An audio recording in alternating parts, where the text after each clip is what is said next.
Jean-Philippe Smet naît le 15 juin 1943 à Paris, dans un monde encore marqué par les ombres de la guerre.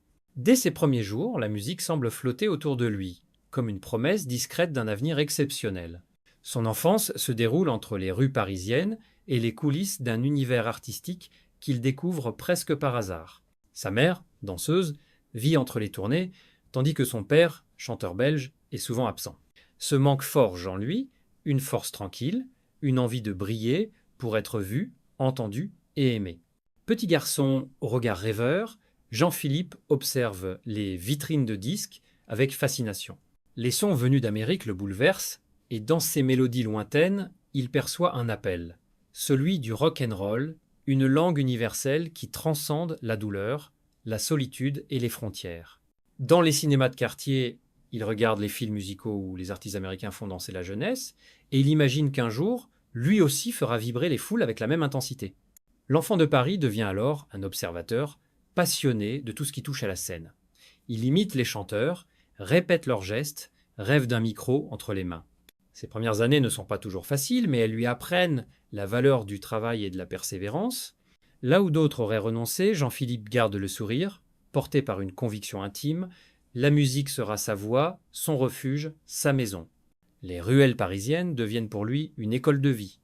Il y apprend la tendresse, la loyauté et ce sens profond du partage qui plus tard marquera sa carrière. Derrière chaque chanson future, on retrouvera cette trace de son enfance, une émotion sincère, une humanité sans phare. Le petit garçon solitaire de Paris ne le sait pas encore, mais il est en train de forger la légende que le monde entier appellera un jour Johnny Hallyday.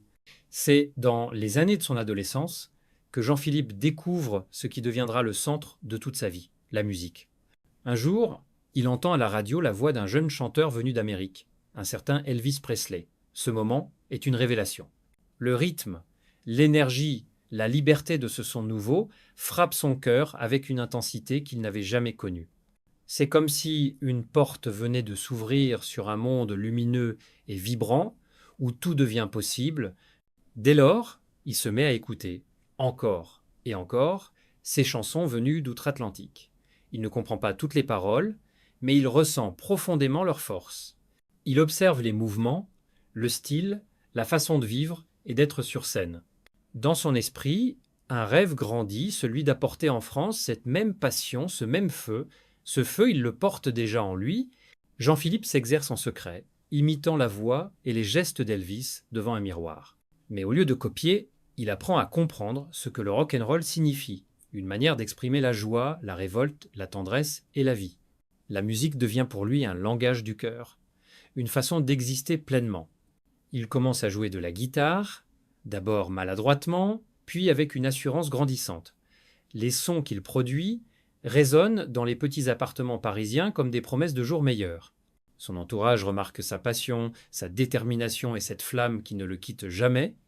Même sans moyens, il garde le sourire et continue d'avancer, porté par le rêve de chanter pour les autres. La découverte de la musique transforme Jean-Philippe. Elle lui donne confiance, une raison de croire en l'avenir et en lui-même. Il comprend que le talent ne suffit pas. Il faut du travail, du courage et une foi immense. C'est ce mélange d'innocence et de détermination qui fera de lui bientôt une icône. La musique, déjà, est son refuge et sa liberté. Les premières scènes de Jean-Philippe ne se passent pas sous les projecteurs des grandes salles, mais dans l'intimité chaleureuse de la famille et des amis. Chaque réunion devient une petite fête, une occasion pour lui de chanter, de jouer de la guitare et de faire sourire les gens. C'est là, dans ces instants simples et sincères, que naît son amour pour la scène. Il découvre qu'à travers la musique, il peut offrir du bonheur, rassembler les cœurs et créer une émotion commune. Son entourage l'encourage. Sa tante, son modèle d'élégance et de tendresse, remarque ce don naturel qu'il possède, cette manière de capter les regards, d'émouvoir sans artifice. Les applaudissements timides des premiers spectateurs deviennent pour lui une source de joie immense. À chaque note, à chaque chanson, il sent grandir en lui le désir d'aller plus loin, de donner davantage. La petite scène familiale se transforme alors en un véritable tremplin. Jean-Philippe apprend à respirer avec le public, à sentir les silences, à comprendre que la musique n'est pas seulement un son, mais une histoire partagée. Même sans orchestre, sans décor, sans lumière, il parvient à créer cette magie fragile qui touche les âmes. Les amis de la famille, fascinés, commencent à parler de ce jeune garçon au charme tranquille et à la voix déjà pleine de caractère. Certains lui prêtent un instrument, d'autres lui offrent des conseils, et peu à peu, un cercle de bienveillance se tisse autour de lui. Dans ces années d'apprentissage, il découvre la valeur de la gratitude et la beauté de l'effort. C'est dans ces moments de simplicité que le futur Johnny Hallyday se forme sans le savoir. La scène devient pour lui un lieu sacré, un espace où il peut être lui-même, libre et sincère. Il apprend que la musique est un don à partager et non une gloire à conquérir. Ce rapport pur et authentique à l'art restera en lui toute sa vie, guidant ses choix, ses chansons et son cœur. La rencontre avec Lee Hallyday marque un tournant décisif dans la vie du jeune Jean-Philippe. Lee, un artiste américain marié à sa tante Desta, voit en lui bien plus qu'un simple neveu talentueux. Il perçoit une étincelle rare, une promesse d'avenir. Dès leurs premiers échanges, une complicité sincère s'installe entre eux, fondée sur la confiance, la bienveillance et la passion commune pour la musique. Lee devient rapidement une figure paternelle pour Jean-Philippe. Il lui apprend la rigueur du métier, la discipline et le respect du public. Mais plus encore, il lui transmet une philosophie de vie, celle d'un homme de scène qui reste humble, fidèle à ses valeurs, même au cœur du succès. Sous son regard attentif, le jeune garçon s'épanouit, trouve sa voie et commence à rêver plus grand. Les deux passent de longues heures à écouter des disques, à répéter, à travailler la présence scénique. Lui encourage Jean-Philippe à croire en lui, à ne jamais douter de ce qu'il porte au fond de son âme. Chaque mot, chaque conseil résonne profondément dans le cœur du jeune artiste. Peu à peu, Jean-Philippe comprend que le talent doit toujours s'accompagner d'une âme sincère. C'est aussi grâce à Lee qu'il découvre la force du style américain. Cette façon d'être sur scène, de parler au public avec énergie et émotion, il apprend à marcher, à chanter, à sourire comme un professionnel. Mais Lee ne lui enseigne pas seulement la technique, il lui enseigne la vérité du geste, la beauté du partage. Entre eux se noue un lien indestructible, fait d'admiration réciproque et d'affection profonde. Lee devient à la fois un mentor et un ami, un phare bienveillant dans les débuts parfois incertains de la carrière du jeune chanteur. C'est lui qui, par amour et fierté, donnera à Jean-Philippe ce nom de scène qui changera tout, Johnny Hallyday. Cette relation fondatrice restera au cœur de l'homme et de l'artiste. Johnny gardera toujours en mémoire la générosité et la sagesse de celui qui lui a appris à être à la fois fort et vrai. Grâce à Lee, le garçon rêveur devient un jeune homme prêt à conquérir le monde avec humilité, passion et lumière. Le moment où Jean-Philippe choisit son nom de scène est un acte symbolique, presque initiatique. Sous l'influence bienveillante de Lee Hallyday, il décide d'adopter ce patronyme comme une promesse, un hommage et une renaissance. De Jean-Philippe Smet, il devient Johnny Hallyday. Ce nom, à la sonorité américaine, porte en lui un souffle de liberté, d'audace et de modernité. Il reflète à la fois l'héritage de son mentor et la personnalité unique qu'il est en train de forger. Pour le jeune artiste, ce changement n'est pas qu'une question d'image. C'est une transformation intérieure. En devenant Johnny Hallyday, il assume pleinement son rêve, celui de porter le rock'n'roll à la française sur les plus grandes scènes. Ce nouveau nom lui donne confiance. Il devient une armure et un moteur, un symbole de l'homme qu'il veut être, généreux, passionné, fidèle à sa musique. Le choix du prénom Johnny n'est pas anodin non plus. C'est un prénom universel, simple, direct et chargé d'une certaine tendresse. Il évoque l'Amérique qu'il admire, mais il garde aussi une douceur qui lui ressemble.